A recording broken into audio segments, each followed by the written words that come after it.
But they say that when you win the presidency, you lose the midterm.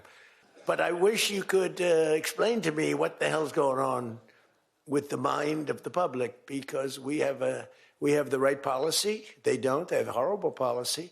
But you got to win the midterms, because if we don't win the midterms, it's just going to be, I mean, they'll find a reason to impeach me. I'll get impeached. All right. That was President Trump yesterday speaking to House Republicans, applying the pressure ahead of this year's midterm election. By the way, historically, it always happens. I mean, almost always happens. Very rare. Joe Biden in 22 was one of the times it didn't happen, but it's very rare that the party in power in the White House doesn't lose in the off year. But you look at everything that's lined up, and I want to keep going back to health care. And it's not just Obamacare, it is private health care insurance companies and how they're sticking it to middle class Americans. I think that this is going to be the biggest issue for the first time since 1992. Well, along with Claire, we have a pretty good person to talk to about this. Joining us now, Democratic member of the Finance and Armed Services Committees, Senator Elizabeth Warren of Massachusetts. That's what good to have you on. Senator, that's what you call a softball lobbed right up down the middle of the plate. It also happens to be something that I've been saying for the past year that I keep hearing, and I know you do too, and as a politician, this is when when people randomly talk about their health care, how it's going up, how they get home and their hidden charges, how their doctor will say, you need this, Elizabeth, for your health care to live healthy and live longer. And then the insurance company says, nope, not going to cover that. And that's where we are in America, isn't it? Yep. And keep in mind, the Republicans actually took a broken system and have now made it a whole lot worse. They have made it more unaffordable. So the Republicans, with that one big, beautiful bill in July, said, you're already struggling with your health insurance. You're struggling to pay for it. What they are going to do is they're going to make it more expensive for families all across this country. And here we sit now in January with millions of people across the country who are looking at their insurance bills and saying, let me get this straight. Here's an insurance company that won't cover most of what I need, and yet I can't afford to go without insurance. But to pay for my insurance, I'm not going to be able to pay for my rent, for my groceries, for my utilities. And that's the real squeeze here, Joe. It's that the cost of health insurance is up, but so is the cost of groceries, so is the cost of housing, and so is the cost of utilities. And then bring it around to the politics. Hey, Senator, can I ask you, because you live in a place where it really matters, okay? Yep. Home heating. Talk about how people across New England, across the Midwest, across upstate New York are getting crushed this winter by heating bills, by their rent, by health care. Talk about heating bills, though, specifically, because you're right there in the heart of it. Right. So heating bills in particular, what is our best pushback against rising cost of heating bills? And the answer is to bring online more solar and more wind, right? Because per unit, it is cheaper, and that's how we keep costs down. So we're building out. This is part of what we did during the Biden administration, passed the money under the Inflation Reduction Act to get more clean energy. But the point of the clean was also lower cost energy. And what has Donald Trump done? He's turned around and stopped those projects. We've got offshore wind projects in Massachusetts, 80% complete. And Donald Trump has said, nope, we're going to put a stop to them. You want to talk about waste, fraud, and abuse right there.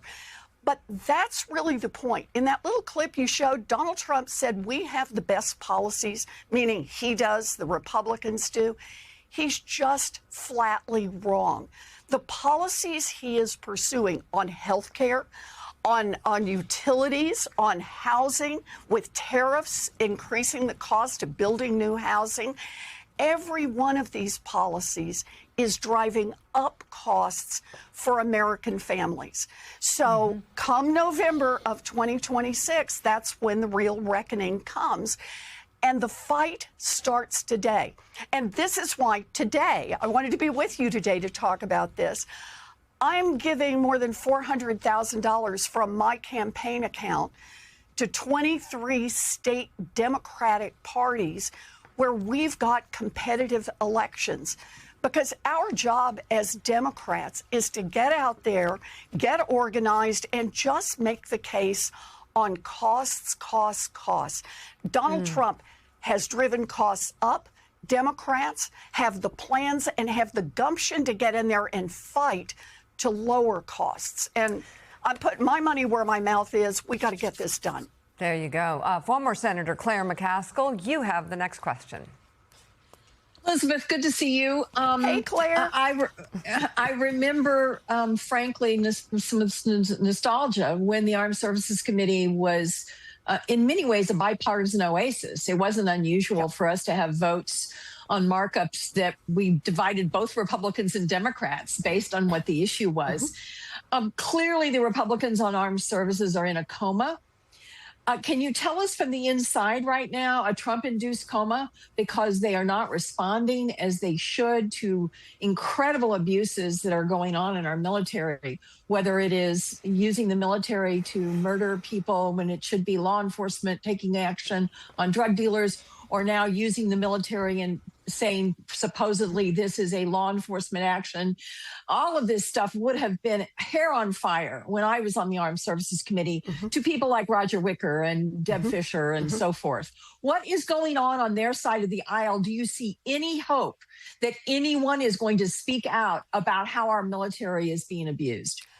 So, Claire, you put it the right way, and that is, we want to support our military, and it is abuse of our military to use them in ways that are political, to use them in ways that they have not gotten approval and appropriate oversight from Congress, to use them in ways like to invade Venezuela and claim at the same time, no, it's a police action. This is merely enforcing a Department of Justice warrant for arrest. If that's the case, then why didn't we get back out the minute that we had Maduro? So what's happening still is what's been happening across Congress since Donald Trump got elected. And that is the Republicans they have nothing to say. They kind of mumble, they look the other way, they don't make eye contact, but they are not there to exercise the oversight that the Constitution provides, the oversight that Congress would exercise over the actions of the President of the United States. Right now, they seem to be able to engage in only one action, and that is bow down to Donald Trump.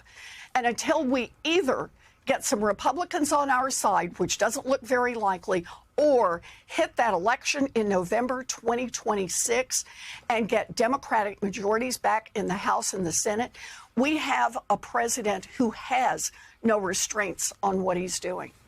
And John, we talked earlier this morning how the Republicans are just mumbling when you even talk about something as simple as putting up a plaque honoring the police officers that saved their lives on January the 6th. That's the problem. And by the way, if you go back and listen, I know there are a lot of stupid people out there who create conspiracy theories and then believe them. But if you listen to Republicans on that day and after that day and the weeks that follow, those people should hear what they were saying then, because they were saying those Capitol Hill police officers saved our lives and they were the ones there. But whether you talk about that or whether you talk about health care, Republicans have been mumbling now for 15 years, since Obamacare, saying, we have an alternative.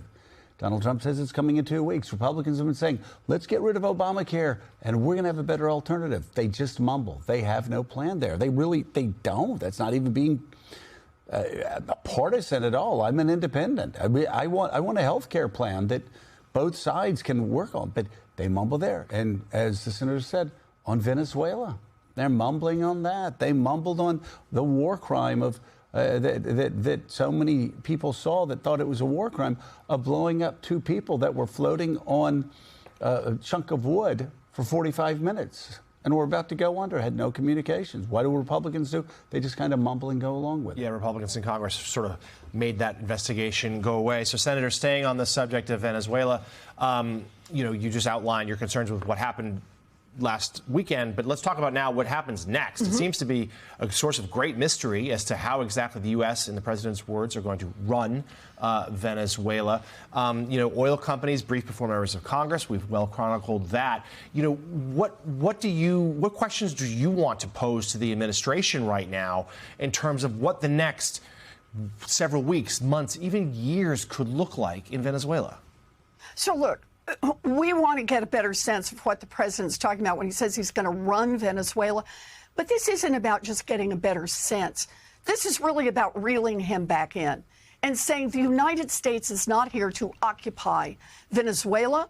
We are not here to invade other countries.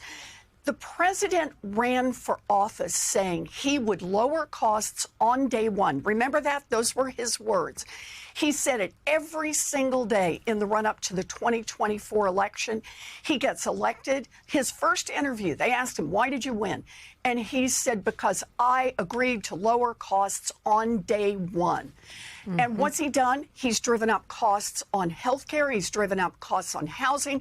He's driven up costs on groceries. He's driven up costs on utilities. The American people look down at Venezuela and say, what are we doing spending our money, our energy, our time in a foreign country instead of spending that time and energy on making this country work better for the American people, on putting government on the side of the American people so people really do have access to health care. They have housing that they can afford. So I really think all of this ties together and comes back to how do you get a country that works better for the American people? And that's going to come down to the race, the election in November 2026. We start today by building the infrastructure in our state Democratic parties and investing in those competitive elections. The Republicans have shown they are not willing to stand up to Donald Trump. Our hope for our country is the Democrats who are willing to stand up. We got to win majorities in November, and that's how we put a stop to this with Donald Trump.